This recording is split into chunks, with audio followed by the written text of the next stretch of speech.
ज्योतिषी एवं द्वारका शारदा पीठाधीश्वर शंकराचार्य स्वामी स्वरूपानंद के शिष्य प्रतिनिधि स्वामी अभिमुक्तेश्वरानंद ने 108 घंटे की निर्जल तपस्या को संपन्न कर लिया है। उन्होंने आदि विश्वेश्वर की पादुकाओं का प्रत्येक पूजन के साथ अपना अनशन समाप्त किया है। उन्होंने कहा है कि गुरु के आदेश पर आदि विश्वेश्वर के भव्य मंदिर का निर्माण के लिए देशव्यापी आंदोलन चलाएंगे। इस दौरान स्वामी अभिमुक्तेश्वरानंद 5 किलो 400 ग्राम वजन घटा है। स्वामी अभिमुक्तेश्वरानंद ने कहा कि सनातनियों के लिए गुरु का आदेश सर्वोपरि होता है। गुरु के आदेश से मैं अपने 108 घंटे की निर्जल तपस्या को संपन्न कर रहा हूँ, लेकिन मेरी लड़ाई आदि विश्वेश्वर की पूजा के लिए निरंतर जारी रहेगी। हम देशव्यापी अभियान चलाएंगे और भव्य मंदिर निर्माण की लड़ाई को आगे बढ़ाएंगे। उन्होंने कहा कि परम पूज्य गुरुदेव का पत्र प्राप्त हुआ है, साथ ही कांची मठ के महाराज का भी स्नेहपूर्ण निवेदन पत्र प्राप्त हुआ है। उनके ही आदेश पर अब भगवान आदि विश्वेश्वर की पादुकाओं का प्रत्येक पूजन करूंगा। अतः आज भगवान आदि विश्वेश्वर की पादुकाओं का प्रत्येक पूजन श्री विद्या मठ में करके अपने 108 घंटे की निर्जल तपस्या को प्रातः 7 बजे संपन्न किया हूँ। अब अपने गुरु की आज्ञा के अनुसार भगवान आदि विश्वेश्वर के भव्य मंदिर निर्माण के लिए देशव्यापी अभियान चलाऊंगा।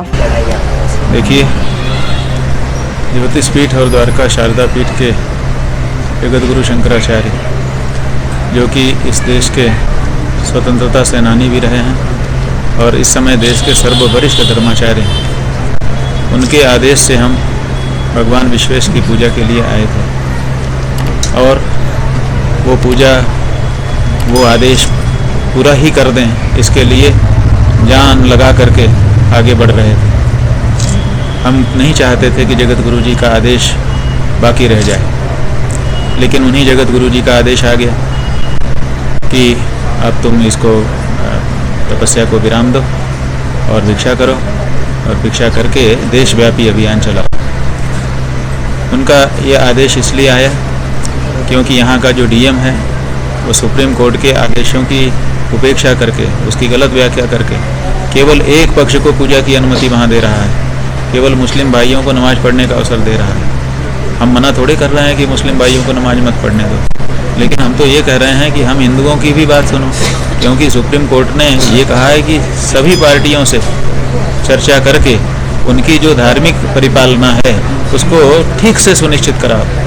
जब ये सुप्रीम कोर्ट तुमको कह रहा है, डायरेक्शन दे रहा है, तो फिर तुम केवल मुसलमानों की नमाज क्यों पढ़ा रहे हो, क्यों हिंदुओं की पूजा क्यों रोक रहे हो? तो जगत गुरु जी ने जब इस बात को जाना, तब उनको लगा कि ये डीएम पक्षपात कर रहा है, ये हमारी बात न्यायोचित बात को नहीं सुनेगा, इसीलिए उन्होंने हमको ये आदेश दिया। उनका आदेश मान करके ही हम इस कार्य में लगे थे। उनका आदेश मान करके अब जो इस तरह का वो आदेश दे रहे हैं उसको हम करेंगे। आगे की लड़ाई ये है कि शंकराचार्य जी ने कहा है कि देशव्यापी अभियान शुरू करो, उनके पत्र में ये लिखा हुआ है।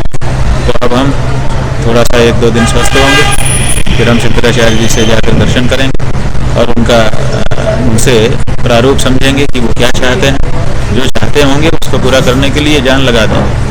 चरण पादुका की पूजा, ये चरण पादुका हमारे पास अजय शर्मा और संजय पांडे नाम के हमारे 2 सहयोगी लेकर के आए और उन्होंने कहा कि ये पादुका भगवान विश्वेश्वर के 7 फुट की दूरी से हम स्पर्श करा के लाए हैं, यहाँ तक हम जा पाए। और ये पादुका भगवान विश्वेश्वर ने आपके लिए भेजी है, आप इसकी पूजा करिए। तो हम समझते हैं भगवान विश्वेश्वर ने ही उनको प्रेरणा दी होगी और वो लेकर के हमारे पास आए, तो भगवान विश्वेश्वर ने अपनी पादुका हमारे पास भेज दी, हम ये मानते हैं। तो उसी पादुका का पूजन करके अभी हमने ये विराम लिया।